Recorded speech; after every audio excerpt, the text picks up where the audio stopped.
Hello everyone, my name is Amber. Welcome to my channel, Amber Reads Romance. Today I am here with another weekly wrap up. I'm going to be finishing out a few of the books that I've read at the end of July and then the beginning of August. These are all the books from, I believe, the 28th to August 3rd.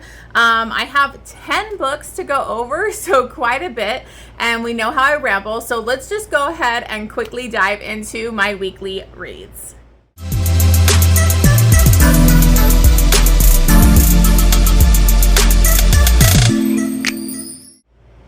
Okay guys, so I want to quickly get started and dive right into these books because I have a lot of books to talk about and I don't want to make a super long video. Also, I do apologize if you can hear my air conditioning in the background, but it is freaking hot in San Diego right now and I need it.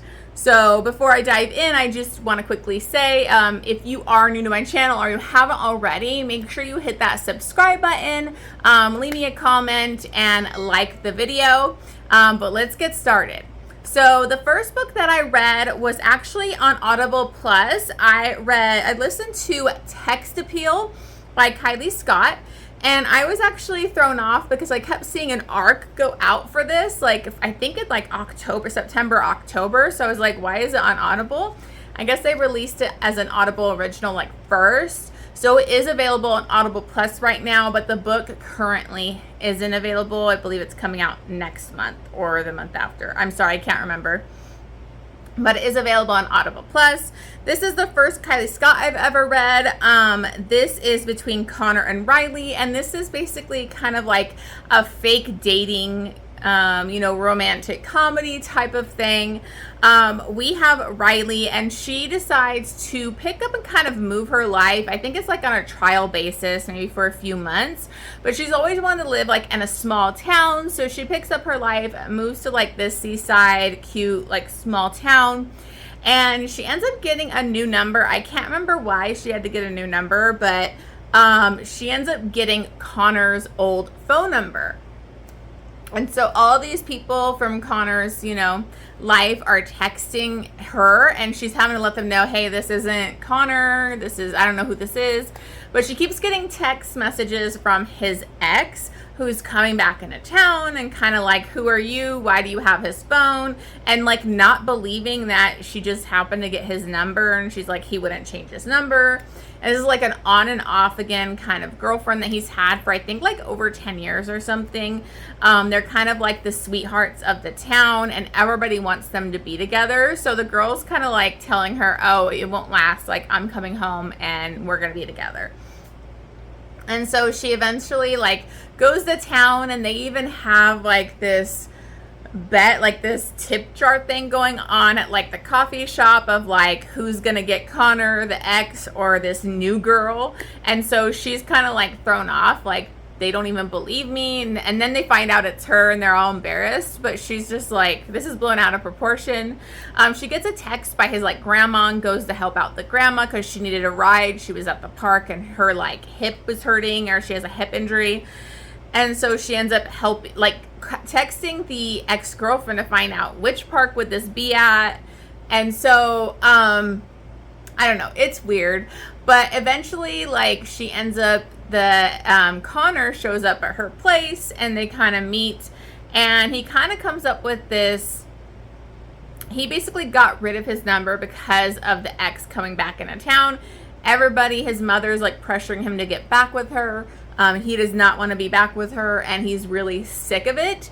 And so he really wants her help to pretend like they are actually in a relationship. And then that way it'll like get everybody off his back. And then he could kind of introduce her to the town, and she won't be seen as like an outsider. Kind of flimsy setup, but oh well. I thought this was kind of cute. But, I mean, it's a quick, easy read. I just didn't really invest in this couple. I didn't really feel their connection. I didn't think they really had any chemistry. And there was like a third act thing that I just thought was stupid. Honestly, the one thing that did have going for it is the ex-girlfriend. I think her name was Ava, if I'm remembering correctly. I actually liked her, and it didn't lead to this other woman drama type of thing that you would expect. And so I actually liked her, and I was kind of surprised by that. but I just didn't connect to this. The pacing felt off. It felt very rushed at the end. And I just didn't buy them as a couple. So I ended up giving this one 3.5 stars and then 2.5 chilies. Then I read Tryst in the Dark. And this is part of my 12 Recs from 12 Friends, Jess, Bestie Book Reviews. They basically, I asked them when I did the 12 Recs from Friends, give me Omegaverse, because I know Jess loves Omegaverse. And I have never read Omegaverse, so I've been very leery and nervous and don't really know where to start. So she recommended this book. This is by Grace McGinty. I think this is like a first part in the series. Maybe there's more. I can't remember the series name. I forgot to write it down. I'm sorry. But this is an Omegaverse, kind of in a dystopia type of setting. Now, I'm new to Omegaverse. I did film a vlog for this. I just need to edit it and put it up. Maybe I'll do that this week. But I had no idea anything. Like, I don't know about megas, the alphas, the heats, the betas. Like, I don't know what I'm talking about. I don't know. So I was very curious to see how I would feel about this. Honestly, like, I don't know anything. So I'm probably way off. If you love Omegaverse, you know, you don't need to correct me because I'm probably wrong. But it felt very like shifter, but they don't shift with like the alpha, and the alpha will do nodding and all that kind of stuff. Anyways, what this book is we have Tryst, and she is basically, we kind of get thrown into this world, and we find out that there's this lottery. So it's called the allotment. And it's like kind of from the government, the DODA, and they basically kind of force these Omegas to go into this allotment. I guess Omegas are super important and for breeding purposes and all of that. And so she's forced into this. She's kind of under house arrest. She's being guarded because she's tried to escape a couple times. But they are going to do this lottery where they draw these guys' name, like their social security number or whatever, and they end up being her mates. And so she is forced to do this. And she ends up getting like 7 mates in this. And this is one book, which I found this kind of crazy. Usually reverse harems, like if there's like 4 guys, it's like a multiple book series because you need to get to know each of the characters. So with 7 of them, like that's a lot. But I did think that Grace McGinty did a really good job making each of them like very individual characters, and that they each had like a different relationship with her. So we end up having Grady. He's like a mechanic. He's like the cinnamon roll hero. He ends up being like her first mate. But she feels really bad because he's actually in a committed relationship. He is bi, but he has a boyfriend. But the government didn't recognize that as a relationship because they won't force people that are like married or in relationships into this. And so she feels really guilty for taking him away from his boyfriend. That's why I really liked Tryst's character. Was very like kind-hearted, very empathetic, very sweet, but like not a total doormat. So she was just feeling really bad. But that boyfriend ends up sneaking in and kind of like saying, hey, let's mate, let's go against this government, like stick it to them. And that way he could be with his boyfriend, but he's very into her too. So that's a thing. Then we have Ramsey Hart, who's like the first alpha. And he's this billionaire kind of tech guy that like when the world was like falling apart, tech went down and he was able to kind of rebuild that. So he's this very powerful tech guy.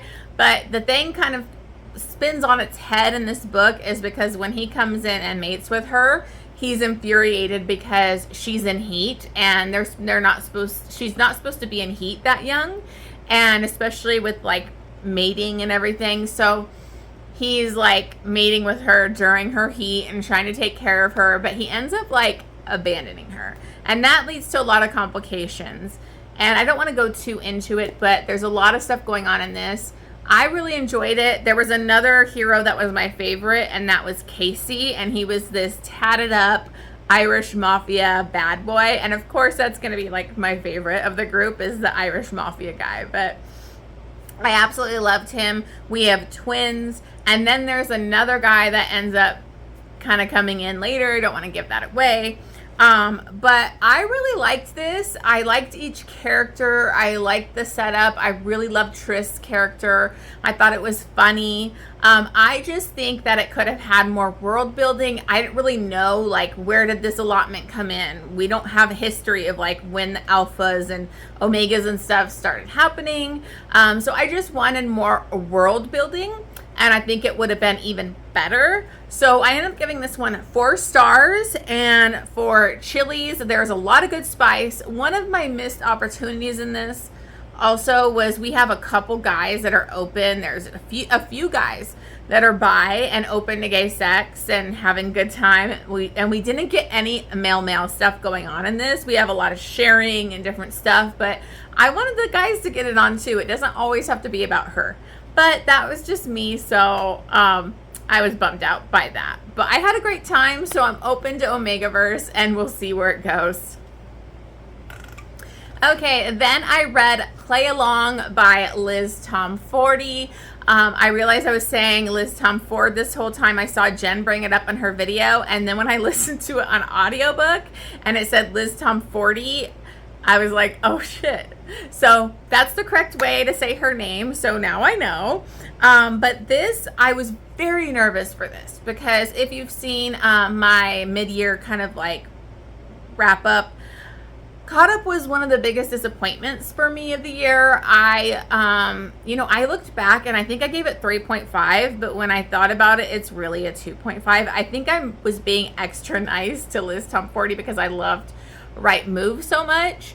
And I think I was nice on this one too because I did enjoy it more than Caught Up, but I think she has a difficult time writing a prickly, difficult heroine. She kind of can come off as a bitch. So I was worried that that was going to happen again in this one. She wasn't as bad as the one in Caught Up. I did not like her. But in this one, we have a Kennedy, I think she goes by Kenny, and Isaiah. And I loved Isaiah in the previous books. He's a very big cinnamon roll. He's been crushing on Kennedy for years. She's like their, I think, physical trainer or athletic trainer or whatever. But this is a baseball team, by the way. But she actually, we get to find out in this book that she actually has a PhD. She went to go be the doctor, one of the doctor positions, and the guy, the head doctor, he was basically sexist and wanted to give her the job because he found out she was a woman, because her name was like listed, Kenny or whatever on the thing. And so he just gives her this position instead. And that's one thing I kind of had a hard time wrapping my head around. Like, you're not going to fight that or go to the higher ups or, kind of fight your case as a strong, like you went to school, you are trained in this, and you're just going to take a less job and be okay with that. Obviously, she wasn't okay with it, but she did it for years. And so Isaiah's had a crush on her this whole time. And she actually has been in this like engagement, like kind of like an arranged engagement. Her family's very rich and powerful and all of that. And that kind of fell apart. Now he's getting married to her sister, I think her stepsister, I can't remember. But so she's in Vegas and so is Isaiah and them. And they end up getting like drunk and they end up getting married in Vegas. And of course she wants nothing to do with it and she doesn't want to be with him. And he's like been obsessed with her forever. So he wants to stay married and like make her fall in love with him. And basically the management of the baseball team is like, you guys can't split up. That's going to look bad for the team. And kind of her job will be a jeopardy. So she has to like stick it out with him. So a lot of this, the beginning kind of worried me because she does come off like the prickly, bitchy, like not into it heroine. But you learn more about her character and how she had basically come from a family with no affection, never hugged, never shown love. So has a hard time with physical touch and intimacy. So you can kind of see her reasons for her issues. And it kind of leads to some teach me moments where she wants him to teach her to be like into intimacy and enjoy it. So I didn't hate her as much as I hated the other heroine. I don't know. And she did come around into the relationship a lot quicker and like actually want to fight for them. Because the big thing is she's up for a job in, I think, California. And it's like her dream job. And, you know, then she'd have to leave. And so they wouldn't be able to be together or have a long distance thing. And what are they going to do? So I enjoyed this more than Caught Up. But, you know, I don't know. It wasn't the best. But I did give it 4 stars. I ended up using a credit and listened to it on audiobook, so I really enjoyed that. And then I gave it a 3 chilies. Okay, so then I did a reread. I reread A Court of Mist and Fury. I'm not going to totally go into this because I think most people know ACOTAR and everything. But I am I reread the first 2 books, and then I'm finally going to finish the series, and I am annotating each one. So I still have to put the tabs in this, but I did annotate this, and I fell in love with Resand all over again. I mean, Resand, I think, is top book boyfriend material. He's our boy, you know. We love him so much. This is really Resand's book. I do talk about this in my top reads from July because this was in the top. It was a reread, so I put it with the other top 5 books. But it was still a 6-star for me. I absolutely love this. I listened to it on graphic audio while physically reading it and annotating, and I just love that. If you haven't listened to the graphic audio, you definitely should. It's so well done. But, you know, I just love seeing Resand and Feyre's relationship build. And the revelations that, you know, he gives her in that special chapter. You know, and just watching what a douche Tamlin is in this, like, I fucking hate him. But I love Resand. I love his inner circle. I loved, like, reading it again made me more invested in his inner circle. I love all those characters. I'm always fascinated by reading about Nesta. I know a lot of people hate her, but I find her to be such an interesting, nuanced character. So I'm very excited for when I eventually get to her book. I'm going to be reading A Court of Mist and... A Court of Mist. I'm going to be reading A Court of Wings and Ruin in August. So I'm very excited to finally get to that book. But I absolutely loved this. I love Resand. I love Fate and Mates. The world building in this, it was so fantastic. So again, I'm not fully doing a full description of this, but it was still a 6-star read. Okay, so then I read Love Redesigned by Lauren Asher. I have actually never read Lauren Asher. I picked up this book because I saw Jen talk about the second one, and it was like a single dad, and I really wanted to read that. But I wanted to read this one first. So this is the first book in the Lakefront Billionaires series. I ended up getting the audiobook on this one, and I think it was fantastic. And I'm glad I did because this book is too long. I think if I would have physically read it, I don't know if I would have made it through it because it was like 500 something pages. We do not need that long of a book for a contemporary like romance. I mean, not much is happening in this book. It did not need to be that long. So that kind of detracted from my rating a little bit because I did enjoy it. I liked the characters. I liked the small town. It's just too long. So in this, we have Julian and Dahlia, and this is kind of a second chance opportunity. They were kind of like childhood friends, but like rivals, and like they played a lot of pranks on each other, but they really liked each other and had some mutual pining going on. They had an opportunity in college where like they had a kiss and everything, but Julian's father died, and like he basically pushed her away and kind of shut her out of his life, and so that really hurt her. And she ended up dating his roommate from college, who ends up being a total douche. But she was with him in a long relationship. I believe they were engaged, and she broke the engagement off. And she's an interior decorator and all that kind of designer. And they ran like one of those kind of like home improvement type of, those shows. And so now she's split from him and taking a break, kind of came back home. And her and Julian end up, they're going to work together to, they're going to renovate like this kind of like historic home that is kind of important to her. And so they're working together on this, and it leads to a lot of hijinks and, pranking each other again, and them kind of like talking things out about like what happened, and getting over like those previous hurts and just coming closer together.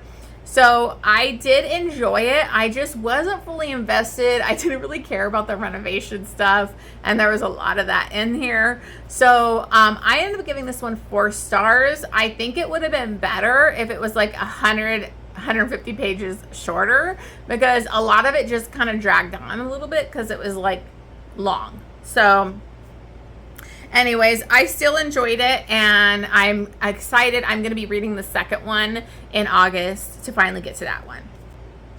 Okay, and then I did a reread because there is a Wallflower read-along going on. And so I reread the Secrets of a Summer Night. And this is the first book in the Wallflowers series. Previously just read the prequel, like it's the number 0 of this series last month. So this was never really my favorite, but I really enjoyed this out of the series, at least. I mean, I really enjoyed it a lot more this time. I still kept it at the same rating. I kept it at 4 stars because it just isn't my favorite couple, but I did really enjoy it a lot more than I did the first time around.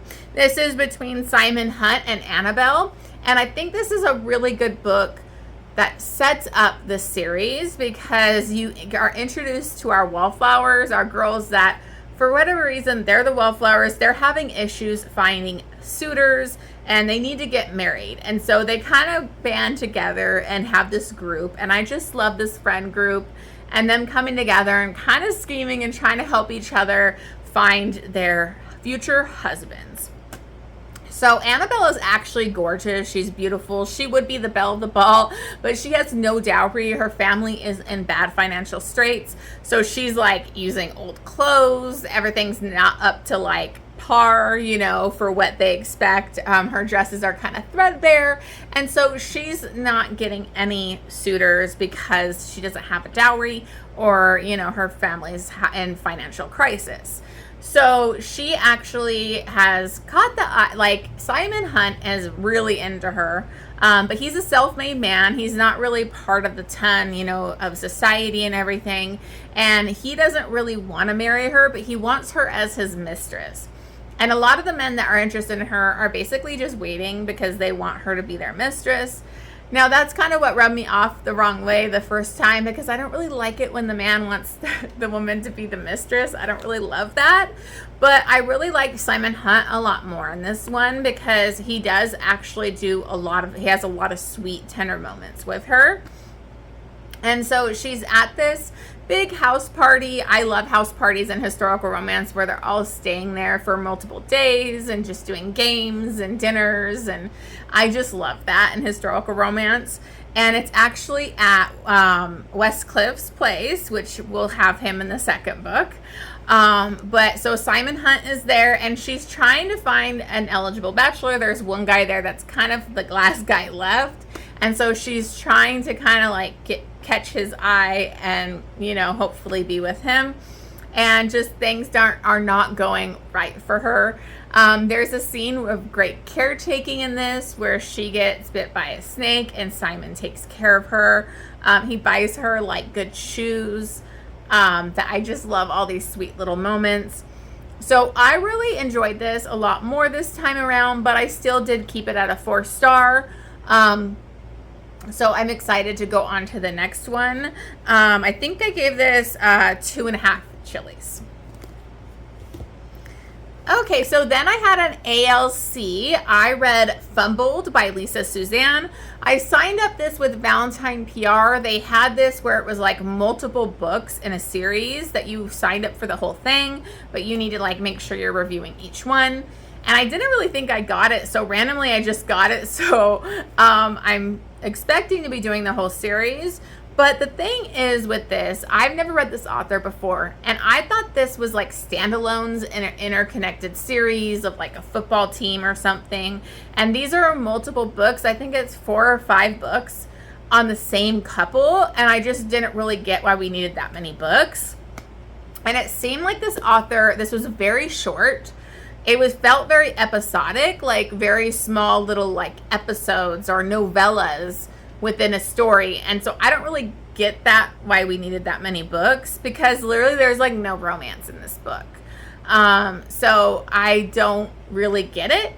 But in this, we have Travis and Victoria. And Travis is I think he's, what is he? Oh, wide receiver. He's in the NFL. He's a wide receiver. And he's a playboy. He's a player. You know, he doesn't settle down. You know, that type in a book. And he basically finds out that he has a child that he does know about. But this child is 10 years old. He had an affair like 10 years ago with an older woman that was married, and she was having trouble conceiving. So she kind of used him to get pregnant. So he's had nothing to do with his daughter.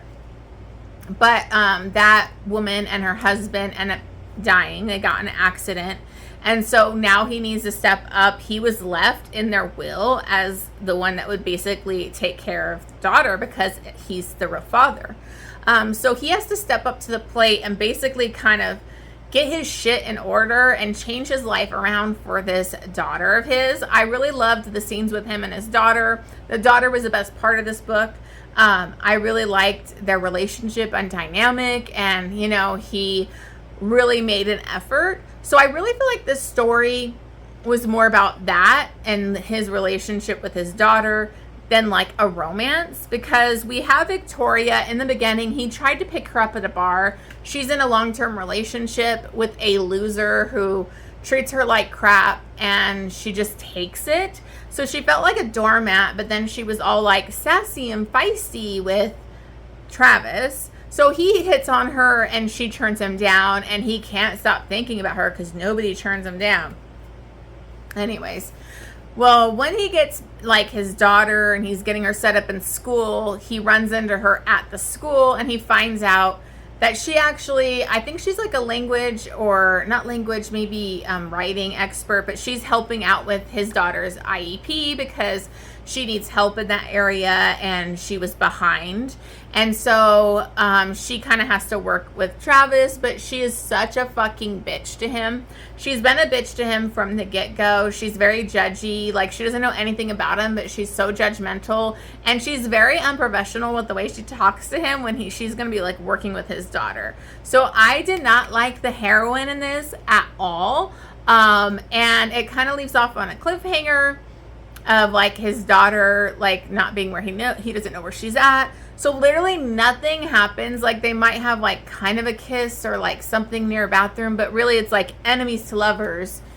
And there's like nothing romantic. There's nothing going on between them. Honestly, she was a bitch. So I don't know. I'm going to continue because I signed up for the ALCs for this, but the heroine needs to get better. She needs to have a better arc here. I didn't like her. So because this was an ALC, I was a lot nicer. I ended up giving this 3.5 stars. And then it's 0 spice. There's no spice in this book. Okay. So then I read Devious Obsession by S. Massery. And this took me days. So this is the second book in the Hockey God series. And I don't know why, but I was just having issues getting into it because I actually did really enjoy it. But it took me a while to get through. This is between Steele and Aspen. And this is another bully, dark romance, you know, pretty crazy over the top male hero in this. We have Steele, and he is actually... Let me backtrack. Hold on. Let me start a little different. Okay, so Steele and Aspen end up hooking up at this party. There's this wild party that they throw where after everybody leaves, they do like this game where you have to draw a high card or a low card depending on your kinks. And he's very interested in her. He kind of like kicks his football guy away from her and is like, no, she's with me tonight. And so they both end up drawing like the highest card and kink level together. And they have a crazy night of like kind of some primal play, CNC action going on, and they have a one night stand. And then he finds out when she comes to the school, he didn't think she was going to go to the school because she didn't before. But her mother randomly married his father, and he is very upset by it. He finds out that this is his stepsister, and she ends up showing up to the school, and he knows that she's there to spy on him, and she is, because the father's paying for her school and everything so that she can keep an eye on Steele and report back to him. And so he decides to make her life a living hell. And the things this guy does are so stupid and ridiculous and have bad consequences and dangerous consequences for her, because she actually has a father that had ties to the mafia, but she's been kind of hidden from him. Her and her mother got away from him and everything, and she has two younger sisters. And so she doesn't want her father to know where she is. He ends up putting like a fake escort thing on the internet, so we can see that that could be dangerous. But then he doesn't want anybody to go after her. He's very possessive, so he like wants to take it down. He's just crazy. He makes really bad decisions. But in this, I felt like Steele was not too bad, because I thought I was going to hate him. But as Massery manages to make you kind of do a switch on how you're feeling about these guys, you know, because he felt like guilty for a lot of things he did. And then he did, you know, turn around a lot more than the previous hero did, I think. He had like caretaking scenes with her when she had bad periods, and he did have some sweet, tender moments. There is a trigger warning in here because he does drug her, so there's drugging. Somnophilia is in this. I mean, this book is full of spice. It is spicy. There's a lot of sex in this, which I think is a Massery thing. You're going to get the spice if you get one of her books. But he like actually had like tied her up, and she has PTSD for a trauma that she had where she was like, he had tied her up and gagged her. And so she couldn't say her safe word. So there is that safe word in this book. So just be aware of that. I just want to warn you. Sorry to give anything away, but that might be triggering for some people. But he definitely turns it around, and he really wants to be with her and all of that. So there is there is suspenseful element in this too, because she has a stalker. That was my one thing. It was like the previous book, she had a stalker, and the third act suspense, and that happens again in this. So it kind of felt a little similar, but I still really enjoyed it. I ended up giving this 4 stars because it did take me a while to get into, and it just wasn't fully a 5-star for me. But it is 5 chili peppers. It is spicy. It's a good time. There's some CNC, dubcon, that safe word. And again, there's child abuse and drugging, so just be aware. So definitely a good one, though. Okay, so then I read Quarterback Sneak by Kandi Steiner, and I was so surprised with how much I loved this book. I didn't expect this football, like college romance, to have such more emotional subject matter, and I think it was handled really well. In this, we have Holden and Julep, and this is a coach's daughter. He's like the new coach for the football team, and Holden is the quarterback. His life has been football. His focus is always football, and so he doesn't really want to stray away from that. But him and Julep have like this instant connection. Her dad came in right off the bat, told everybody, like, you are not allowed to be with my daughter. Do not make a move on my daughter, or you're off the team. I will bench you. You know, I will fuck you up, basically. And usually in coaches' daughter romances, I always feel like it ends up not being that big of a deal when they're together and everybody finds out. But in this, there's actually big consequences, because this dad is not joking around. He is not going to allow it, because Julep has a lot of trauma and a lot of stuff that she's dealing with from her past, and he's worried about her, and he wants to make sure she's okay. And this is where, like, I just love this book because they end up can't staying away from each other, and he slowly starts, like, breaking down her walls, because this is a prickly heroine to start off. She's comes off cold and not caring and whatever. She's very closed off, but she has her reasons for being that way, but she's also vulnerable. And so this is how you write a prickly heroine. Liz Tomforde is not able to do it well. Kandi Steiner did it so well on this because you get to see softer sides to her, and she does have a full character arc where she's letting in this girl group of friends from the previous books. She's letting Holden in, you know, they have amazing deep conversations about their previous traumas, because he lost his parents and his sister, and she lost her sister.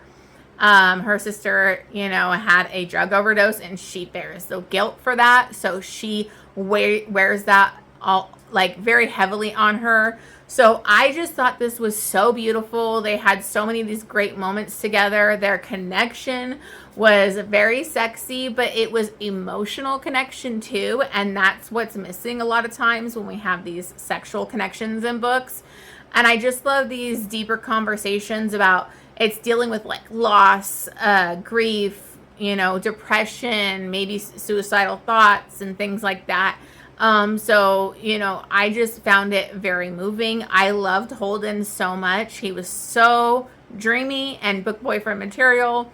There is a third act issue, but it was believable and kind of needed to carry that story where it needs to go and to give the characters their full arc.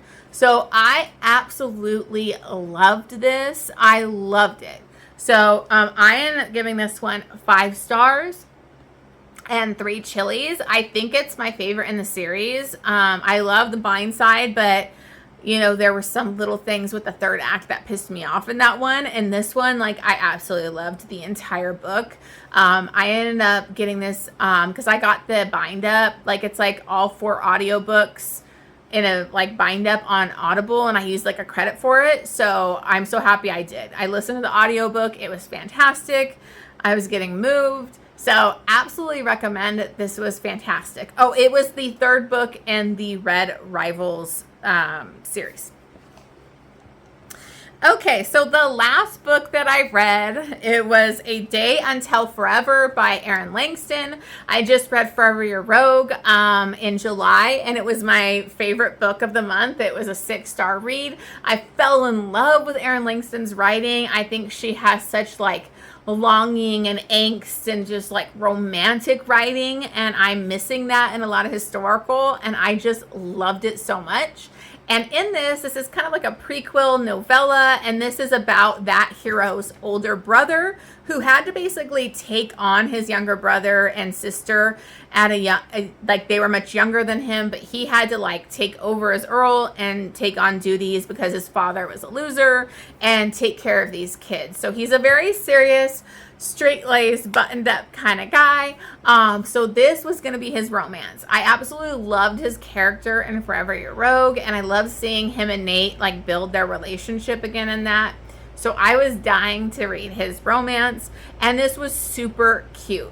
This was with Rosalie, and Rosalie has been trying to get this guy that she's crushing on, that she thinks would be the perfect husband. And she has this plan to try and get him to finally notice her and want to be with her at this, like, fair. It's kind of like almost like a Halloween type of fair, but it's not that. But that's, like, the vibes it's giving. And her dad basically couldn't go, and her brother wasn't there. And so he sends Raymond to be her kind of whatever. I can't even think of the word. He's supposed to watch her or whatever. And he is only doing this because he wants to build these ditches between, like, the lands, and the guy won't do it, but he'll do it if he takes his daughter, and make sure she doesn't get into any trouble. And so Raymond is tasked with this, and she's trying to do whatever it takes to get this guy to notice her, but it doesn't work out, and they end up having this insane connection, and he's, like, totally attracted to her, and, like, it's just so adorable. Like, I loved this. It was so feel good, sweet, romantic. I love Raymond. My only thing was I wanted this to be a full book. Like, I wanted more. But I absolutely loved it. It's a perfect historical novella. It is available on KU, so you should definitely check it out. I still recommend Forever Your Rogue. It's fantastic. So I ended up giving this one a 5 stars, and there's not really a lot of spice, so like 1.5, 2 chilies. They do mess around a little bit, but we don't get like a sex scene in this, which was kind of a bummer. But I really loved these two together. It was so adorable. It was amazing. So absolutely loved it. Erin, Langston, I am here for everything that they write. I'm going to be checking them out. Okay, so those are all the books that I read. Hopefully this isn't too long. We'll see once I edit. Thank you so much for watching this video. And I will be having an announcement coming later this week. So make sure you check out. I think it's going to be on the 9th. So make sure you head back to my channel, check out that announcement coming. Thank you so much as always, and I will see you guys on the next one.